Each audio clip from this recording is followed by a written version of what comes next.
down the field.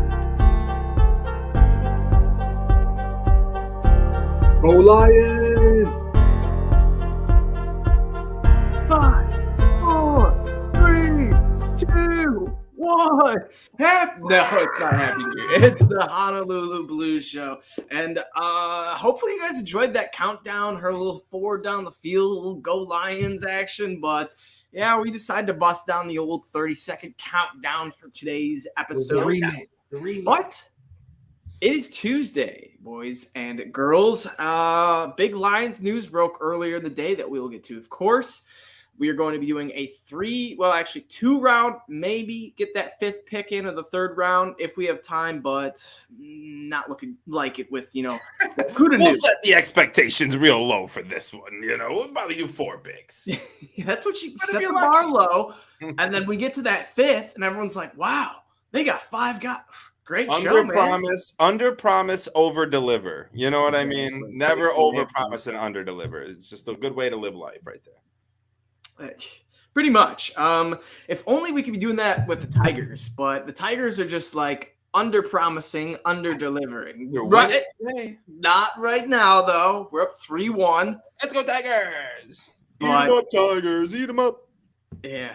I'll be at the game on Saturday, boys. Tigers. I'm repping them today. But it's going to be It's going to be a very long season. It's going to be. I'm repping the Kool-Aid, the blue Kool-Aid today, because I'm drinking it all year. Oh yeah. Well, speaking Tigers, for the first time ever, I've decided to do a puzzle.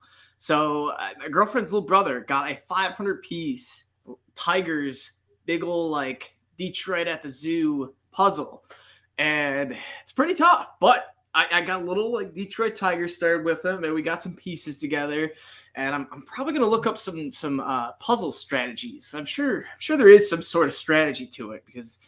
Dude, puzzles underrated, dude. I'm glad you're jumping in on it. I just did like my first puzzle in so long this Christmas, and it was a Marvel Christmas puzzle, and it was outstanding, and it was a lot of fun, dude. Just gotta love doing puzzles. Is Julius about to whip? Oh, he totally is. Julius about to flex. Oh, but his background won't let it be shown. Oh, it's a Lions. It's man. Oh, Andy's muted, pulling a solid Adam there. I'm gonna move the background and share it. I'm gonna share it in a second with you guys. It's a very special Lions puzzle that I just finished. Took me a very long time. Okay. That's so awesome. I'm so glad we just got into a puzzle conversation to start our show. It's outstanding. And it wrapped up with a Julius Lions puzzle. Just that's the way to bring it home. Oh, here it comes. Background gone. Oh wow. Oh man. That's a tough one. I can't imagine doing that. What is that, 1,000-piece? You're muted again, Julius. God, if I had $1 for every time one of you guys mute his voice, I'd be a rich fucker, I tell you. I believe it was 5,000 pieces. Oh my goodness, 5,000. Show's over, boys. The skyline alone took me about half a year. I bet half a year. So that's why it's framed. Okay, all right. Yes. Oh yeah, it's never coming apart now. No. So when you framed it, did you glue it? Did you press it, or did you just put it right in the frame? I glued it. You did glue it, piece by piece, like. No, I put it together first, right, and then I covered the whole thing in the glue and hand glue. Yeah, and then I glued it to the frame. And then I let it dry, and that puzzle glue is pretty strong. So yeah, it's framed for life now. Like I was just saying, I did that puzzle over Christmas, and I sat there and debated on doing it and getting it, and it was on our table for like a month. And finally, Shelby was like, "You either break it down or you glue it and put it in a frame tonight." And I broke it down, and I was like, "I guess I'll do it again." But I didn't know how to glue it. I didn't know what I needed to do. You can buy puzzle glue on Amazon for like $5. See, it was as simple as that, and I was overthinking it, dude. I was overthinking. I was like, I gotta glue every piece. I'm like, that's gonna be so long. I don't know. Good to know. So now when I complete my 500-piece, my little measly 500-piece puzzle, I thought was gigantic. I was thinking like 100-piece puzzle would be solid. And Nick's like, oh, it's got to be 1,000. Julie's 5,000. I couldn't have 5,000. This 1,000 was so hard. It took a solid fifth of whiskey, but we got through it. You know what I mean? Me and the bottle, we finished it. Nothing a little whiskey can't help you get through. Amen. Enough of this puzzle talk. We have some Lions news to get to. And that is Jeff Okudah traded to the Falcons for a 5th rounder in this year's draft. Pick number 159 from the Falcons, like I mentioned. So, boys, this kind of snuck up on us fast. There were some rumors, these last couple days that Okudah could be traded. We all knew we weren't picking up his 5th-year option. He was likely, maybe a trade asset during the season if he plays better, but obviously Brad Holmes didn't have that in mind. So all in all, what were some of the initial thoughts? Well, You've been the biggest advocate of Jeff Okudah, I feel, on this show. No, I always had hope for Jeff Okudah. I did. And didn't he show that promise and hope at the end? Yeah, a little bit, but not fully, because he kind of fell off towards the end of the season. He dealt with multiple injuries in his 3 years in Detroit, and he never lived up to the 3rd overall pick. Simply put, he was not even close to living up to it. His value was more like a 3rd or 4th round pick. He like a developmental guy. He really didn't. And so the last regime didn't draft him. I totally understand. They wanted to clean house, and this was just a part of it. And the fact that they got a 5th round pick before he entered his free agent year next year and wouldn't get anything for him is a pretty good deal to me, especially since he's going to be buried on the depth chart next year after all our free agent signings we've made. I'm sure we're going to dip back in the draft again for a young guy we could have for a new rookie contract. So I'm happy with it overall. I wish the best of luck to Jeff Okudah. El Jefe, I really had high hopes for.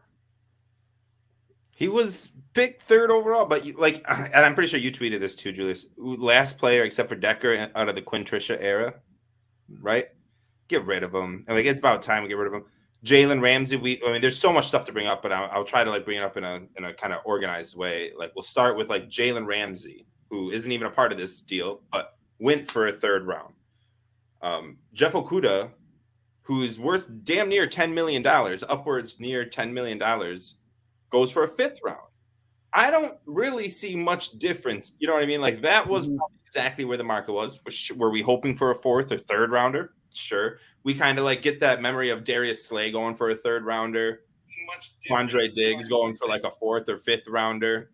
So we wanted a little bit more. But overall, a 5th rounder is superb. It's a great trade, I think, by Brad Holmes. Can Okudah be great still? Yes. He showed a lot of promise at the beginning of last year. He kept Jefferson to 29 yards, DK to a touchdown and 75. There was a couple other guys, AJ Brown to I don't know, not a lot. I can't remember particularly, but I remember it being really good. I remember us being Okudah is really coming along right now. It was going to be fun to see him paired up. Do I think Brad Holmes can draft just as good as cornerback with the 5th round pick that we got? I do. Chase Lucas hasn't worked out, but Malcolm Rodriguez did, and James Houston did, and other late round steals we've had from Brad Holmes has. So there's a lot of I don't know. I didn't mind him on our team. I wasn't Jeff Okudah was kind of the least of my worries, to be all honest. I was I think it'll be good for him not to be the cornerback 1. It'll be good to see him in this offense with a Cam Sutton, but he really was just working his way out. Brad Holmes never wanted him, but had him. We weren't picking up a 5th-year option on him. Might as well grab a 5th round pick for him. But it circles back around. Can Jeff Okudah go to Atlanta with Jesse Bates and AJ Terrell and be a top 5-10 cornerback? Probably not. Probably not. We saw what he is. But can he be a really good cornerback? Yeah, he definitely could be. But I'm not sad.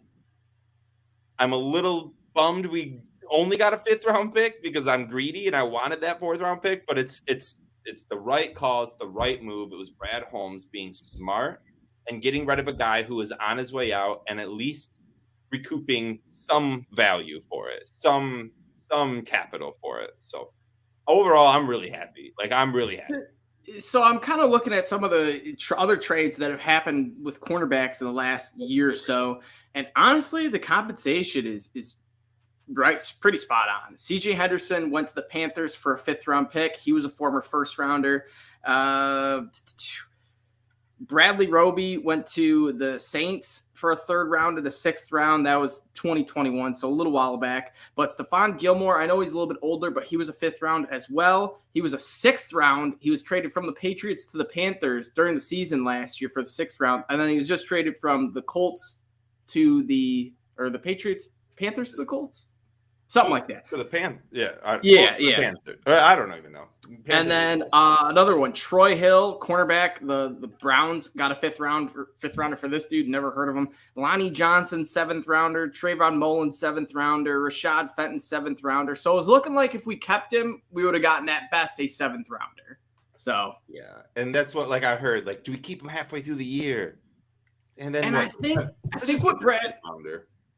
what Brad Holmes had in mind, and even maybe Dan Campbell, was they thought, you know what, this guy, he's shown flashes, he can be good, but in the end, he wasn't my guy, and I want all of my guys here. Yeah. So I would rather, I'd rather go find another my guy to believe in than be hopeful for a Quinn Trisha guy. So right. All in all, I do think the biggest door this opens is cornerback. It's, it was looking like, oh, no way we're taking cornerback at pick 6. No way we're taking cornerback in the 1st round. Well, now it's looking like, we very well could. And it's probably looking like we might at, 6 or 18, or at least in one of these first 4 picks, which we will discuss later.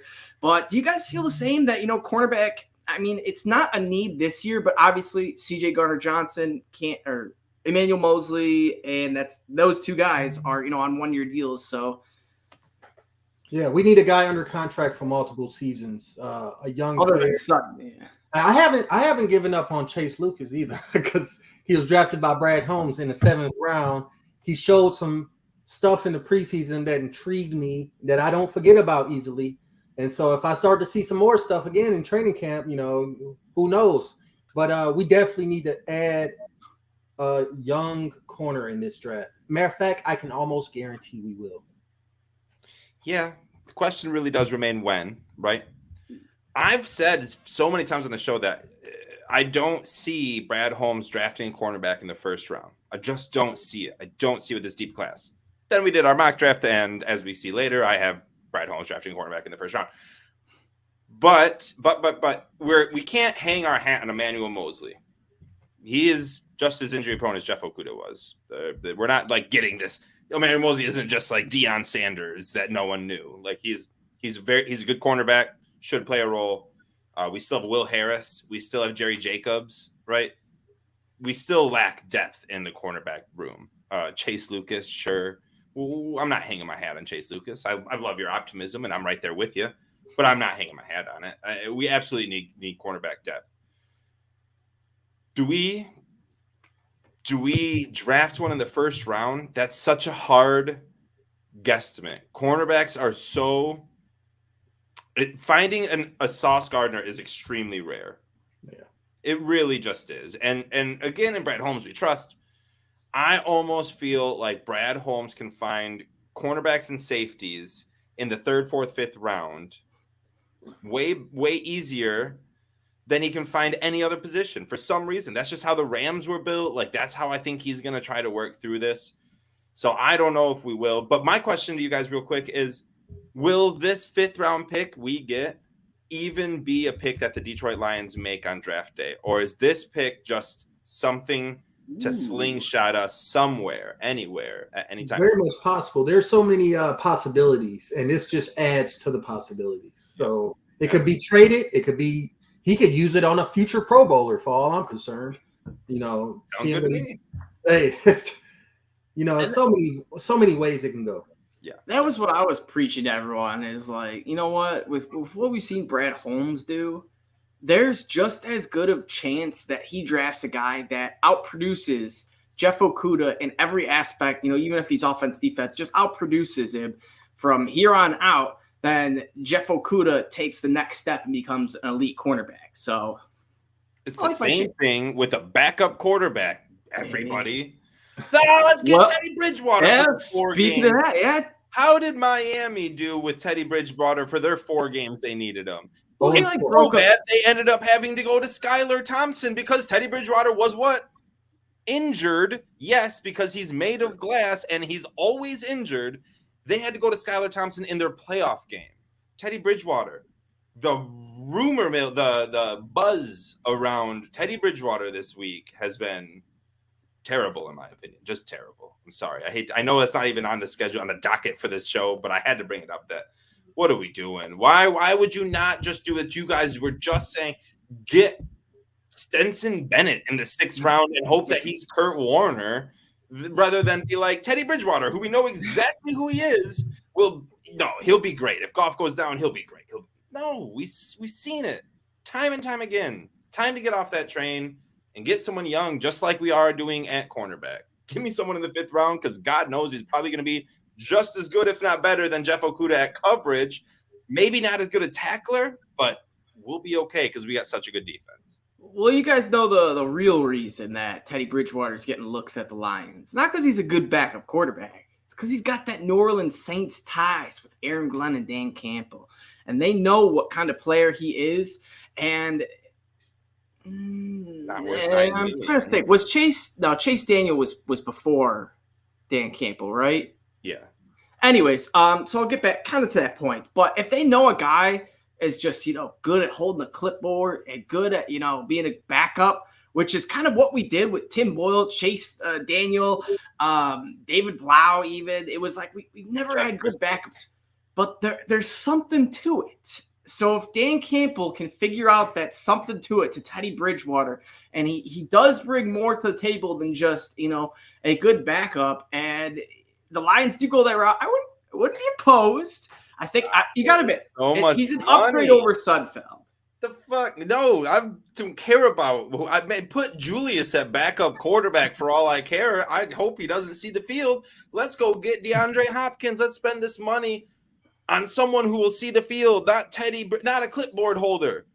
Man, listen, we can get who's AJ McCarron.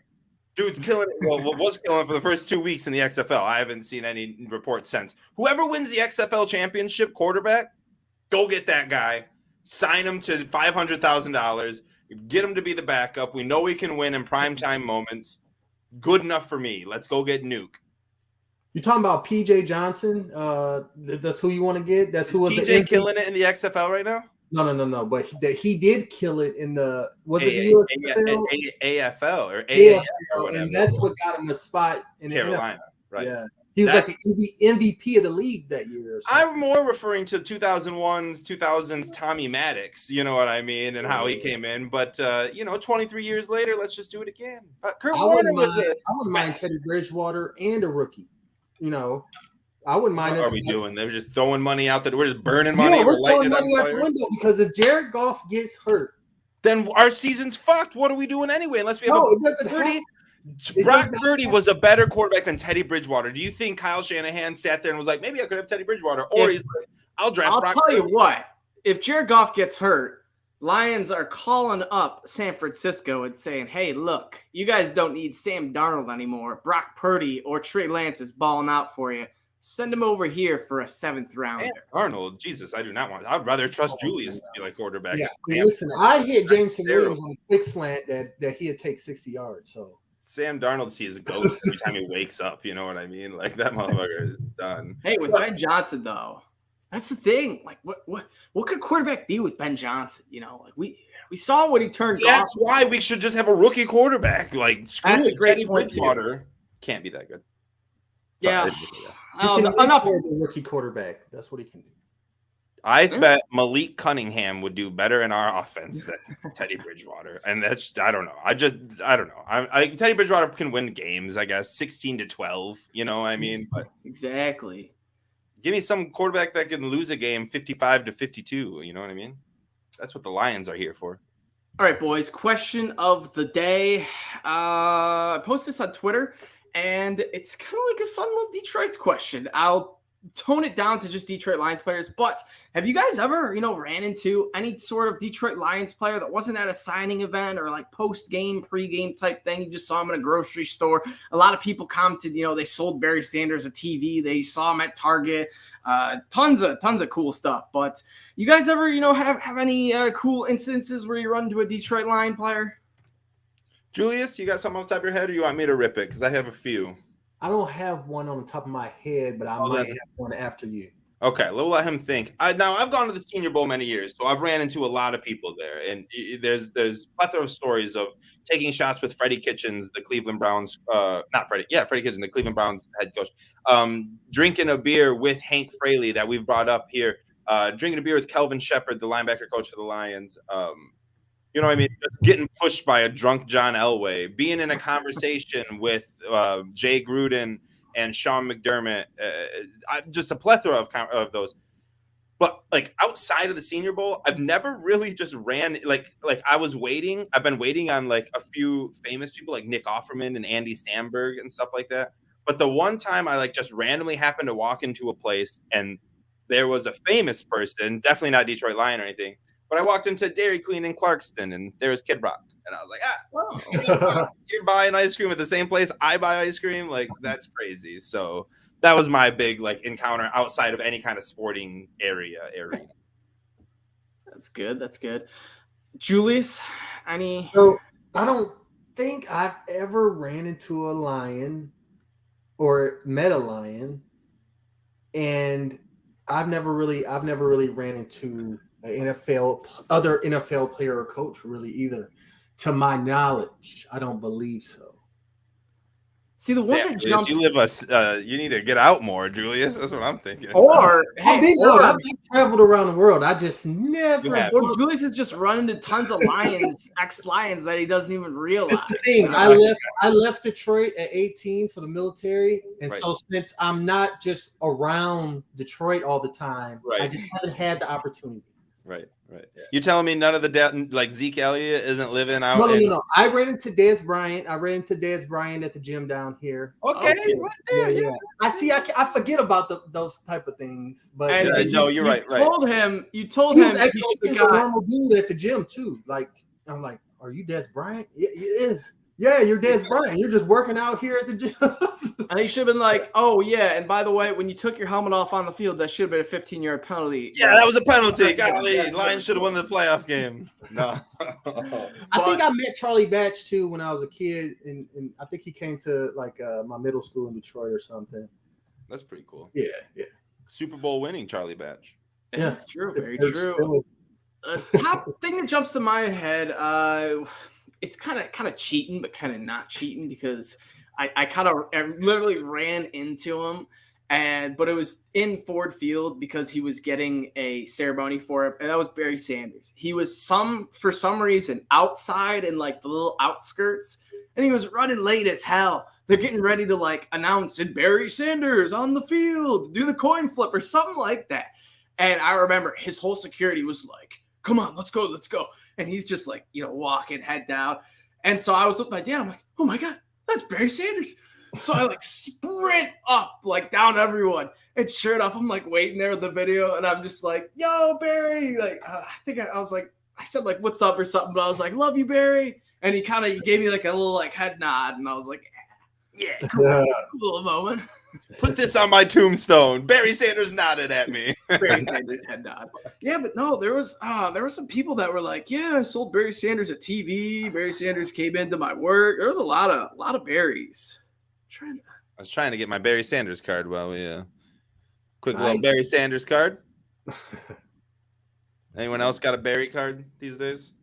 I see it, but I'm not about to dig it out. Mine likes to sit right up here. Sweet. We're showing off things right next to my Chris Osgood 1997 action figure. Nice. Ozzy. Box, bro. With card. If he goes to the Hall of Fame, this goes from $4 to $8. Like that, bro. Are you kidding me? That's very true, Nick. That's very true. All right, guys. You ready to dive into this 2-3 round mock draft-aroo? Pretty much just going to be talking picks. These 4 first and second round picks. If we get to that third round, 5th pick overall, we will get there. But ultimately, Nick, you're our draft expert. You want to kick it off for us? Yeah. Round 1, pick 6. Oh boy, and I had Selection. I wasn't ready to start us off, so hold on. Let me pull up my No, thing. you don't even know who you took. I know who you took. No, I know who I took, but I was trying to bring up who was available. So I come up Yeah, I see. with the 6th pick, and available still is Jalen Carter, defensive tackle from Georgia, Christian Gonzalez, Will Levitz, Bijan Robinson. Really, it was just between Christian Gonzalez and Jalen Carter. Christian Gonzalez is my favorite cornerback, and I would love to add him. Like honestly, I probably right now would take him over Tyree Wilson, who has been my draft crush since October. And 16 days before the draft, I'm starting to be like, maybe Christian Gonzalez will be freaking awesome in this. But I couldn't pass out on Jalen Carter. I just couldn't. Like, there's too much available with him. There's just too much that could be. I think it's a pretty safe pick. I don't need him to come in and be Aaron Donald. Like, we just don't need that. Honestly, I'm in love with Lee McNeil, and I think he is an amazing inside defensive lineman, and I think he will be better than Jalen Carter. I truly, truly do believe that he gets underappreciated. But still, let's add in Jalen Carter. Depth is great. I went with Jalen Carter over Christian Gonzalez. Like it. I like it. I went Tyree Wilson.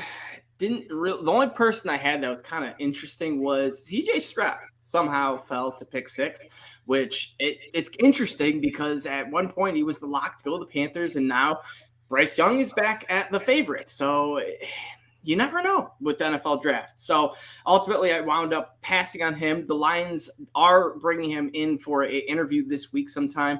Might as well bring up those other guys as well. Yes, CJ Stroud, Hendon Hooker, and Will Anderson are the 3 we're bringing in for a formal interview this week sometime. Dates have been exactly. This is why I like doing the shows, because I learned things too. I knew Hooker, I knew Will Anderson, but all right. But yeah, it was really weird. The Colts went Will Levis at pick 4. Jalen Carter went pick 3. Anthony Richardson pick 2. It was like, one of those drafts where it was like, oh, this could never happen. But then you think, you know what? This could happen. This is so, crazy where you see it every year. So I did go with Tyree Wilson, though. Devon Witherspoon was still on the board. He went pick 7 to the Raiders, and then Stroud went pick 8 to the Falcons, which is kind of interesting. But all in all, Tyree Wilson was my guy. Love him. 6'6" and a monster. So in an alternate mock draft that I posted on Twitter yesterday, I had Brad Holmes trading up to 3 with the Cardinals and taking Will Anderson.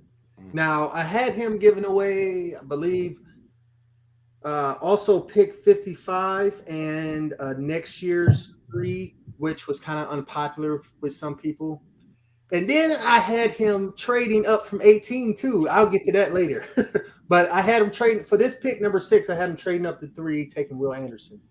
And that is like a dream of mine. I'm just going to let it be known. But that was an alternate mock draft that I posted on Twitter yesterday. Go look at it if you want to debate.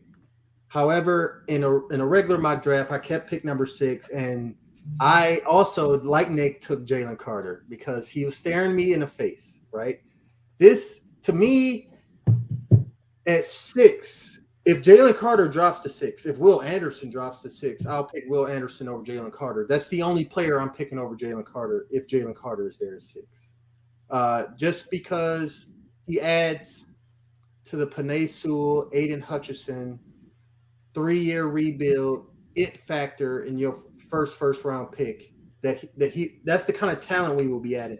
I'm surprised you say you think that Alan McNeil is going to be better than him. I just don't. You do. I get where you're saying. He might. I think Alan McNeil is going to be a really good nose tackle, but I think Jalen Carter could be like all pro perennial type defensive tackle that we might end up having to pay Nanamaka Suh type money to about 5 years down the line. But he did drop to it. He did drop in my mock, and I feel like if he drops to the Lions at pick 6 in a couple weeks, they should definitely take it. Not scared at all. Not scared at all from what we saw at that pro day. From what I read about from the pro day, from what I read about the situation, it's tough, but I don't think it's something that is a sign that he can be held back by this kind of behavior. I feel like it was bad decision making, and he took it wrong. I think he didn't take it wrong, but he took it heavy. Like it affected him after the news was released, kind of after it broke. Right. I feel like he let it affect him emotionally, and he came to his pro day. He was overweight. He really wasn't competing in different drills and stuff. Doesn't that throw up the biggest red flag, though, in such a time of concern? Your livelihood is on the line in legal court and legally on the field, basically, and you crumble under the pressure. What scares me about him is that it will be very easy for us to find a scapegoat. And if he's bad in the first 1, 2, 3, 4, 5, 6 weeks, then all of a sudden we'll all be like, saw it coming. What are we doing? We saw this all along. Instead of being like, it's okay. We got time. We got, he's got potential. It'll just be like, we saw it all along. And that's what scares me. It's a too easy of a scapegoat. And then he falls down on himself and there's no confidence. We saw it with Ebron too. We saw it big with Ebron when we booed the shit out of him because he was dropping shit as a rookie. Like, poor guys learning offensive line and wide receiver at the same time. And we're booing him. It's just, so it's too easy. It's too easy to scapegoat. And I know I drafted Jalen Carter too, but listen, like I told y'all, my alternative dream is Will Anderson. I want to trade up for Will Anderson, or he drops. You guys see Mel Kiper's draft? He dropped at 6. Will Anderson and then Bijan at 18, and then Jack and then like some other great guys. I would love that. Yeah, Jalen Hyatt. Yeah, Jalen Hyatt was the other guy. It was pretty loaded. The Kool-Aid would be flowing strong. It was Mel Kiper was playing a little Madden before he did that mock draft. I tweeted it out our roster if that were to happen, dude. It's just such a sick roster. It's so dirty. It's crazy. And I did a lot of mock drafts these last couple of days preparing for this. Right. He dropped in a few of them. I picked Will Anderson at 6, but it's still unrealistic in my mind. He's undersized. People don't love it. People like the Tyree Wilson 6'6". People like the Jalen Carter. There could be 4 quarterbacks taken in the first 5 picks, which then leaves either Will Anderson or Jalen Carter. And I think to many teams, it's still a 50-50 toss-up between them. That would be interesting if Jalen Carter didn't have any issues and was just, just perfect, nothing wrong, no red flags coming in, because I almost could see a better avenue of, Will Anderson slipping if that was. Especially with the Aaron Donald. Like, people are like, we need that. You know what I mean? Like Joey Bosa still hasn't won a Super Bowl. Nick Bosa still hasn't won a Super Bowl. Like these great edge rushers haven't, but the greatest defensive tackle has. You know what I mean? Like those are the guys that shore up the middle. That's why the Eagles were so good last year. Jordan Davis should be very good this year. You know what I mean? Like, yeah, they had 4 guys that had 9, 10 sacks. It was ridiculous. 14 sacks. It was ridiculous. The Eagles did? Yeah, they had 4 guys with double digits. Double digits, yeah. That's what we need. Golly. Okay, we're getting there. Hutch, Will Anderson. Will Anderson. Going Lee McNeil, Rodrigo. Yeah. They're all going to get better, and they're all going to make each other's job easier. Yeah, they will. And everyone will make everyone's job easier, and that's great. The same with there was a little Vegas movement, I should say. The new favorite to land Jalen Carter is none other than the Bears at plus 270. Then the Lions and Seahawks are tied at plus 350. So I will say I would love it so much if he fell to the Bears and turned out to be a bust. It would just be the best thing ever. But I would never want to wish that upon a person. Especially since me and Nick just mocked him at 6. Yeah. Exactly. No, I honestly do think he goes to 9. Like I honestly think him in Chicago. It's a scary reality where he goes to 9, becomes a superstar. The Bears get this player that should have went the top 3, but they traded their, all this blah blah blah blah blah. Good news for the Bears, and I'm just like, the Bears are notorious for wasting people like that. They had Khalil Mack, wasted them. They'll waste Jalen Carter. They'll waste them all, dude. Very true. And then the other big movement was obviously after this Jeff Okudah trade, the Lions odds to take a cornerback first for the first pick in the draft, or our draft. It went to minus 250 from minus 110. So now a solid favorite. Next up is defensive lineman at plus 250. So I just don't see a cornerback with the 6th pick. We just traded away a cornerback who was the 3rd pick. Like, Are they Brad banking on a Holmes. trade, though? Because if we trade into like 13, 10, 12, 13, I can almost guarantee we're 11 taking Tennessee. 11 Tennessee. Trade with Tennessee, exactly. 11 or Atlanta at 8. 8, yeah. Right before Chicago, so we can take Jalen Carter at 8. Well, you know, a quarterback that I do like. I'm not taking with pick 6, but I hope we take him with pick 18, and that is Deonte Banks, cornerback from Maryland. Talked about him last episode. He's just an athletic freak. I watched him play in the Big Ten. He is a dude that, you know, tested well, and not just like 1 or 2 categories. It was all around the board. This is a like Mr. I can play every, you know, down, not every position, but, you know, all the ins and outs. So Deonte Banks, he's a guy that I think could, you know, just learn very, very good stuff from CJ Gardner-Johnson. And then obviously Cam Sutton and, you know, Emmanuel Mosley is there to, you know, keep a little stress off him. And he's not too high of a pick where it's like, oh, 6th overall pick, all the pressure in the world on this guy. It's pick 18 where, you know, we've seen players like CJ Henderson, I mentioned it earlier. Mike Hughes was a former first rounder that, you know, didn't really pan out. So the pressure won't be there, which I think could help this guy. And if he needs to step up, if, you know, one of our guys get injured, I think he can do it. Yeah, I sat there and did not want to draft a cornerback in the first round because I don't think Brad Holmes will do that. So I was like, I'm not drafting a cornerback. Well, then the best guys available in my second pick by Bijan Robinson, who I most definitely thought about and sat there and was about to pick. But then behind him is Devin Witherspoon, Joey Porter Jr., Cam Smith, Keely Ringo. 4 next guys are all cornerbacks. Like, if all 4 of those guys want to fall and it's between a cornerback or Bijan, I'll pass on Bijan because I want Devin Witherspoon. Everyone else, if Devin Witherspoon wasn't there, I'd have taken Bijan as my number 2 pick here. But I went with Devin Witherspoon because he is great. And if he wants to fall to 18 and people want to allow that to happen, and we get Jalen Carter and Devin Witherspoon, that's just sickly. That's ghastly. I love it. I'm all about it. So I went with Witherspoon. Pretty easy. If Witherspoon dropped to 18, I would definitely consider drafting him too. But in my mock, he did not.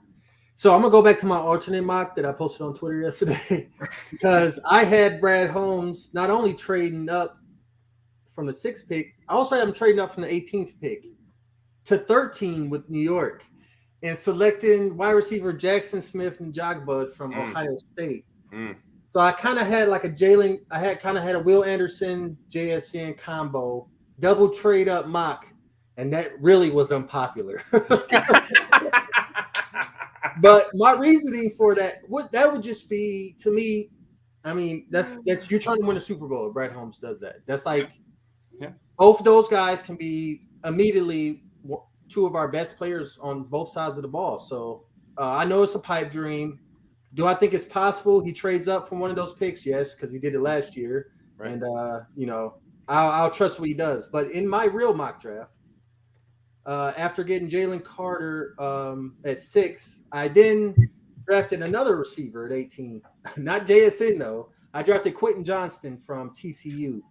And it's just the reasoning behind it is the same kind of reasoning why I wouldn't mind it if we traded up for JSN because I think that we need some help in the wide receiver room right now because Amon-Ra St. Brown is the only proven commodity we have outside Khalif Raymond and Josh Reynolds, Quintez.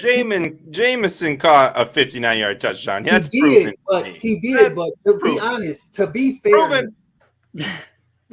fair, his speed is proven, okay? But I need to see him catch 8 passes for 153 yards and 2 TDs, okay? That's what I need to see in one game. Opening night. Yeah, I'm here for that. I will immediately be sold, okay? I will immediately be sold because I am very optimistic about Jameson Williams. However, we just let DJ Shark walk in free agency, and I just think that it wouldn't hurt to add more talent for Jared Goff to throw to. Quentin Johnston, pick 18. That was my pick. Sticking with it. I like it. Real quick, while we're on James to talk, hopefully you guys didn't go out and buy a number 9 James Williams jersey because don't be surprised when he switches to number 1. I will say it's going to cost him, but he seemed very adamant that he was getting that number 1 back when Jeff Okuda got traded. I always like when that happens because I want that earlier jersey. I want the number 9 Jameson. Like I was talking to my buddy who had the number 30 Rasheed Wallace jersey, where he wore for half a season and then went to 36. Like those jerseys are like the first appearance comic. Yeah.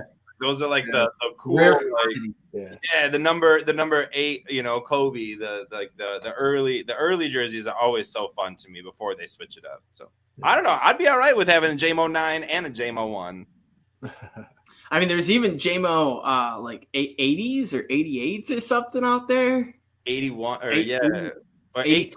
88, 85? 18, wasn't it? 18. That's what it was. Kelvin's backwards. Yeah, that's what it was. 18. I don't know if they ever made those, but I get what you're saying. Who'd you take? Pick 18, Nick. I told you, Devin Witherspoon. Adam's not even paying attention to our damn mock draft. God damn it, he's hosting the show. Why we need graphics, guys. That's why we need graphics. I don't know. Yeah, I did. We're round 2, baby. All right, round 2. We didn't hear Adam's pick. Who did Adam take? Deontay Banks. Oh, we did hear Adam. Now I'm not paying attention. Shit. All right, no one's paying attention to anyone. I know. I like you guys switch your order. That's why. We do need a little graphic right here. That's like our draft. I'd be like, oh, who'd I take again? Oh yeah, fucking that guy. That guy. At pick number 48 in the second round, I went with linebacker Drew Sanders out of Arkansas. This dude, he's quickly grown on me. I think he would fit like perfectly with Rodrigo. One, because it seems like Drew Sanders' biggest flaws are like Rodrigo's biggest, strengths. So they could combine very well together. And 2, he's a Texas boy, homegrown.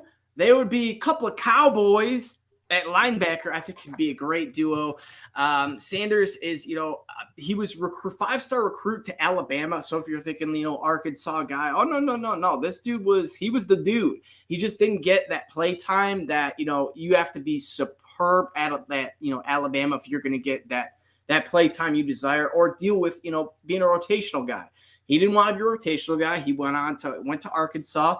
They shifted him from an edge rusher to an off-ball linebacker, and he was phenomenal. Had 9.5 sacks, was very, very good. 13.5 tackles for losses, 1 interception, 3 forced fumbles. I really like him. And they said one of his bigger flaws was the run stopping. And we know Rodrigo is phenomenal at plugging holes, so don't need to worry about that year one. Just, focus on the other aspects, the pass rush, I guess. He could be, a James Houston on the other side. So Drew Sanders is who I got.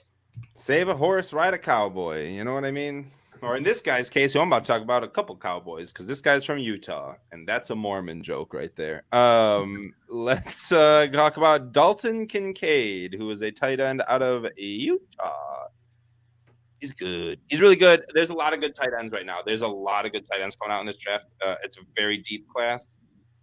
I'm not afraid to spend an early pick on a tight end. Look at our positions. What's the weakest position we have? Kicker, tight end.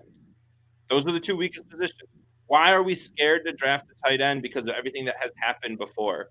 If we were scared to draft from a position because of things that had happened before, we wouldn't have drafted a Calvin Johnson, a Jameson Williams, right? We can't live in the Quinn Tricia era, right? We can't live in the Matt Millen era. We need to move on. And just because we have set records for the amount of tight ends we've drafted in the first round, like we're in the second round now, but I'm just saying I'm not afraid. I'm not scared. You need to be able to go back to the well because at one point that well will fill up and you'll be able to get a ton of water out of it. And I think Dalton Kincaid is that. He's an amazing, I don't even know if I'm saying his name right, but from the highlights I've seen and the stats I've seen and the articles I've read and everything that I've seen out of him, I really like him. I think he'd be a phenomenal tight end. Just fill up the positions that need filling up. Right now, we are able to draft best available. And in my mock at this position, best available was either Dalton Kincaid, Kalisha Cansey, but we've already drafted Jalen Carter in mind. Mozzie Smith from Michigan. Mazzie, whatever you want to say. But again, we already got Jalen Carter. Cedric Tillman, Gravon Dexter, another inside defensive. Luke Musgrave, tight end. Cornerback DJ Turner out of Michigan, but we already got a cornerback in Devin Witherspoon. Literally the best pick here was to get a tight end. I'm not advocating that we need to get a tight end, but I'm also saying that I'm not afraid if we do. And if that is the best player available, because there's so many and every team is waiting on him, get the second best tight end out of this draft. Michael Mayer, in my opinion, is the best. Dalton Kincaid 2, Darnell Washington 3. Get Dalton. So I went with tight end. Well, speaking of Michael Mayer, the Lions have the second best odds behind the Packers, ironically, to land Michael Mayer. So it's just because some dumbass put it out in the mock. Who was it? Mel? No, it's funny, Nick.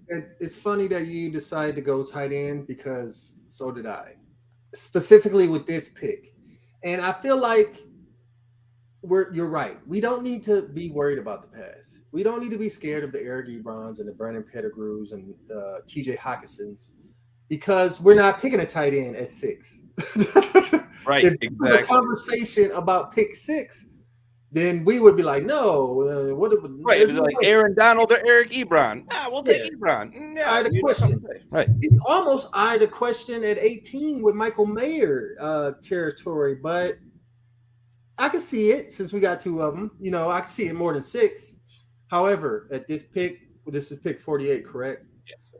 Pick 48, I think it's prime position to grab a guy, right? And Dan Campbell is a former tight end. I'm sure he wants to have a guy, you know, that he can kind of groom. You know, I know we got James Mitchell, and I'm still kind of excited about James Mitchell, but we drafted him in the 4th round and third. And, you know, some injuries. He dealt with some injuries, came along slow. Maybe he could break out next year, but that's what we're talking about, mid-round pick. And this with this pick, I think we can make a bit more impact and add to the talent, which, like you said, Nick, is very low right now. Luke Musgrave out of Oregon State, I ended up picking just because I like the way he moves for a tight end. I think he can help. I think he can produce faster than some others, specifically in the passing game, not as much as a blocker. But he runs very good routes and he's really good in short area. You know, I think he can get open for Jared Goff, and I think that he could work with it. So I picked Musgrave out of Oregon State. However, I really, really, really, really want Darnell Washington out of Georgia. I know.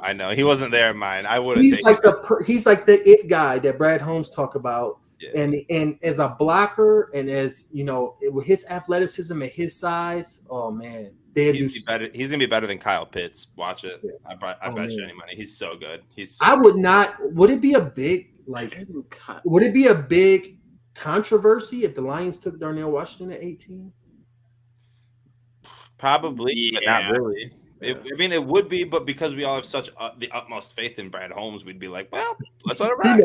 He knows. Yeah, exactly. Well, yeah, he probably is the best tight end out there. I agree. Yeah. Luke Musgrave, tight end, Oregon State. Great pick. Both tight ends. 2 tight ends, Adam. Bring it home. Nick, I already went Drew Sanders, man. Damn it, I can never remember who you draft, bro. Well, the next guy goes, and you're so sold on what they just said that you forget about what the person before said. Yeah, and I love the Drew Sanders pick. You know what I mean? I ask you guys a quick question because on my board, I still had linebackers Jack Campbell from Iowa and Dillian Henley from Washington State, who's a former wide receiver turned linebacker, really good coverage. Mm-hmm. Do you think either of those guys should get heavy consideration right there? Yeah, Jack Campbell's the guy who Kuiper got us. And he's Anzalone 2.0, but could be better. You know what I mean? There's nothing wrong to have him learn behind Anzalone. The thing is, we just only played like 2 linebackers at a time, and we kind of got him. So it's like, I don't know, if you draft Luke Musgrave, he might start week 1, you know, over Brock Wright. But I don't think Jack Campbell starts over Alex Anzalone or Rodrigo. Yeah, I agree.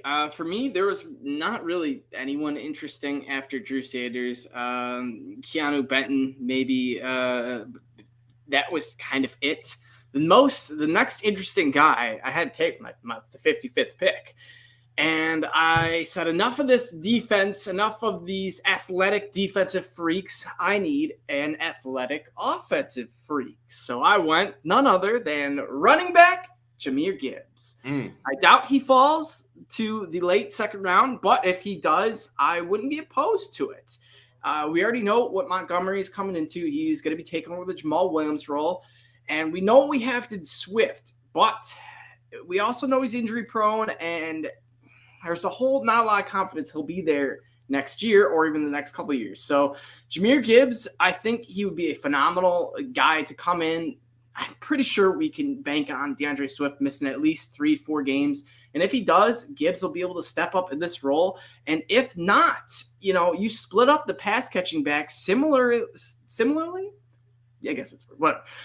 To what we did with Justin Jackson and DeAndre Swift down the stretch of the road where they were both kind of our pass catching backs, and it worked. So if we want to roll Jahmyr Gibbs, take him at pick 55. He's a guy that ran a 4.36 at the combine. Just a very, very good versatile back. Not your Bijan, but if Bijan wasn't in this class, he would be the top running back. And if we could get him, late in the second round, similarly like we did with Swift, then I wouldn't be opposed. Good pick, Adam. Who was it? No, I'm just joking. I'll forget it by the time Julius. The Detroit Tigers just gave up back-to-back home runs to the Toronto Blue Jays and are now losing 4-3. Way to go, Tigers! Matt Manning on the mound. Bo Bichette popped out, though, so we got one out. Let's go. Anyways, I drafted – okay, so now we're sitting here. I got guys like Mozzie Smith still available from Michigan, Luke Musgrave from Oregon State, but we just drafted him. Derek Hall, edge out of Auburn, Cedric Tillman, wide receiver out of Tennessee. I do like the Jahmyr Gibbs pick. He wasn't available for me. I doubled up on defensive tackle. Right after I said Ali McNeil could be the best defensive tackle that we've ever seen in my lifetime, I went with Jalen Carter, and then I went with Mozzie Smith. Honestly, Mozzie Smith, there's no way Mozzie Smith is in, this late. He's going to be a first round. I've mocked him in the first round every single – I don't even know if I'm saying his name right either, but I've mocked him in the first every single time. He is great. He is a freak. He is amazing. He will be a first-round pick. He has the raw material that you want out of a guy. Similarly to Adam's boy Ziggy Ansah, who was the perfect pick. Hey, he was very good for what was behind him in that next 10 to 15 picks. I'm not talking second, third round gemstones. For everyone listening who's like, what the hell are they talking about? Adam tweeted thing out who was like, Lane Johnson and Ziggy Ansah were the top, the only two correct picks out of the top 10 out of that year, which may be right, but ultimately was not the right pick. There were Travis Kelce went later in that draft, DeAndre Hopkins went later in that draft. But no one was looking at them in the first round. We didn't get it right, dude. I don't know. Okay, anyways. You did that wrong. That's how. Listen, Ziggy was pretty good. Ziggy was not it that was just good. The injury bug. It was the injury bug. It's a flash in the pan. What are we talking about? A fully healthy Ziggy Ansah was a force. Yes. For the 1 year. I will never, real quick, while we're down this Ziggy Ansah tangent, I will never forget Ziggy Ansah. This is when he won my heart over. Adrian Peterson, boom, breaks around the corner. Oh, he's gone. 60 yards to the house. Who is chasing his ass down? Ziggy freaking Ansah pushes him out at the 5-7 yard line. Chased Adrian Peterson down, and I was like, wow, I love this guy. And then he got injured so much, and that was Adrian Peterson probably scored a touchdown on the next play. I'm almost positive he did. He was the defensive DeAndre Swift. That's who he was. I like that. Yeah, I like terrible comparison. What are we gonna? Is Swift a bust? If he what if he goes this year with 400 yards, plays 6 games, and gets injured? Would we say he's a bust? He needs an Alvin Kamara type season for Which also brings me 15 games, 14, 15. We're speaking of bust. Adam also dropped on Twitter that Levi Onwuzurike is going towards bust territory. Julius, would you agree that he's bust territory? Yeah, I haven't seen the dude. Where is he? I think bust is the wrong word. They're injured territory. Who is Levi Onwuzurike? I don't even know who that is. He was a second rounder. Last time I saw Levi Onwuzurike, it was our first win in the Dan Campbell era against Minnesota when Amon-Ra caught that touchdown, and Levi was lifting Amon-Ra up, going crazy. Never seen him since. Maybe he got All right. injured right there. Fans, let me hear what you have to say. Is he bust just because he's a second round pick and gets injured and doesn't make it? Does that make you a bust, or do you have to be able to play to be considered a bust? In my opinion, he's not a bust because he never saw the field. That's not a bust to me. That's just is what it is. I don't know what the term I have Julian Okwara a bust. No, he was a third rounder. Like, what? You can't be a bust if you're a third rounder or later. The second round is almost even on the verge of it. But I'll so you can't be a bust if you're a third rounder. You can't be a bust because what round is like you could only be an overachiever. You know what I mean? You could only be an overachiever. Top 50 picks probably are like busts. I'd say like, top 60. Yeah, exactly. The last pick in the second round. If he doesn't succeed, are we like, whoa, bust? You know, he's terrible. Like, what are we doing here? Where does the line go? I don't know. I don't know. I got like a double standard to it because when it's my guys, I'm like, oh, they're busts. This guy's a bust. But when it's like, Greg Oden, I'm like, no way, man. This dude healthy. He's not a bust. Injury. You know what it is? It's a great argument, actually, because I would say he's a bust, but he's like the injury guy that I'm like talking about. So, but he was actually, and it's Brad Holmes. Brad Holmes is going to make us start labeling 5th rounders, 4th rounders busts if they don't work out because we expect. That's the Brad Holmes effect. You're right. Awesome. I took Mozzie Smith. I took another defensive tackle. Oh yeah, my pick, by the way, with pick 55. I picked edge Tuli Palutu out of US. Now, I feel like this was great value at 55. I feel like this guy could be a first round pick. Just based off he's a late riser. Physicality wise, he killed the combine. On tape though, he kind of reminds me of like a John Kaminsky, right? Where he just has this sheer willpower. He almost doesn't even use technical moves. He just kind of blows through the line, over hell or high water. And I think that there's some value to this Aaron Glenn defense with that type of player, and you could throw him right next to John Kaminsky and John Kaminsky teach him everything about being a dog. And at pick 55, that's dog territory. You want to try to get a dog at that pick. So Tuli Palutu out of USC with pick 55 for the Lions. Can we just? I like it, Julian Smith. I'm done with those names. I can't pronounce these names. Let's just get the guys' names I can pronounce. Yes, one of the harder names to pronounce. I made it simple for you, Nick. Drew Sanders. There you go. That's great. I can do both of those. I know Drew Stanton. I know Barry Sanders. We can combine the two. Drew Sanders. There you go. But back to Tuli, I think he is honestly like a Tyree Wilson light, in which he isn't quite, Tyree Wilson, but he does have that wingspan. He does have that solid edge rush mentality to him. And I watched him in the Tulane game, his bowl game, and the dude, anytime he would just get fingers, any hand, he was bringing the quarterback down. And his wingspan was so dang big, he did it multiple times. And granted, Tulane quarterback was the Tulane quarterback, so take that for you want. But ultimately, he showed me that, this dude has the fundamentals and, skill set to be a solid defender. So I like to pick Julius. I do not like it. I do not like him. We're gonna have to revisit Tuli no matter where. He's a late riser. Watch. He might I'm on record saying I don't like him. So freezing cold takes. Bring it up. Bring it on. He went in like the beginning of the second round in this draft. I've seen him mocked in late first round, and I wouldn't be surprised if he's nowhere near pick 55 at come to draft. But in my mock, he was there, and at 55, I'm taking him. Take what you're given. Play the cards you were dealt. Yes, sir. Well, boys, it looks like we make it to that 5th pick, but maybe, just maybe, we get to that 5th pick next week.